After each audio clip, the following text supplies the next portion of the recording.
वक़्तु ॿुधाइण था चाहियूं त असां पंहिंजे वतन सिंध लाइ सॼी सिंध जो माण्हू असास दिलि ऐं असास तबियत ऐं असास ख़्याल ऐं निहायती गर्व लॻाव रखे थो तंहिंजे करे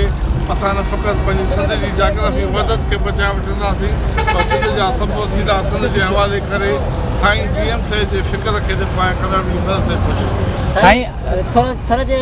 माण्हुनि सां जेकी हींअर मौजूदा हालत आहे उन में तव्हांजे हिन वक़्त जे हुक्मराननि जो जेको रवैयो हले पियो उन जे बाबति छा चवंदा हुक्मरान जो रवैयो हिकु मश्करी वारो आहे जेके थर जे माण्हुनि जे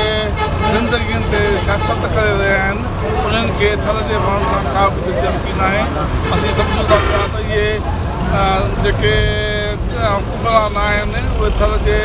बेगुनाह जेके ज़िंदगियूं जेके ज़ाया थियनि थियूं ख़ुराक जी घटिताई जे करे उन ते मस्करी ऐं टोकूं करे रहिया आहिनि तंहिंजे करे सिंध जे माण्हुनि खे ख़ुददार थी करे पंहिंजनि भाइरनि जी पंहिंजनि ग़रीब भाइरनि जी जेका मदद करणु घुरिजे हुकूमत जे आसिरे ते ऐं उन्हनि माण्हुनि जे आसिरे ते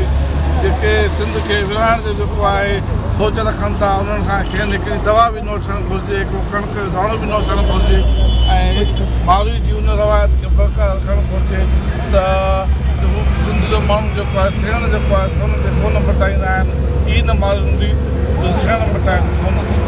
अक़िलतनि जे हवाले सां जेको हींअर मौजूदा तौर ते सूरत हाल हले पई सिंध में को बि अक़िलत कोन्हे सिंध जेके मुख़्तलिफ़ जेके मज़हब आहिनि उहे मुस्लमान हुजनि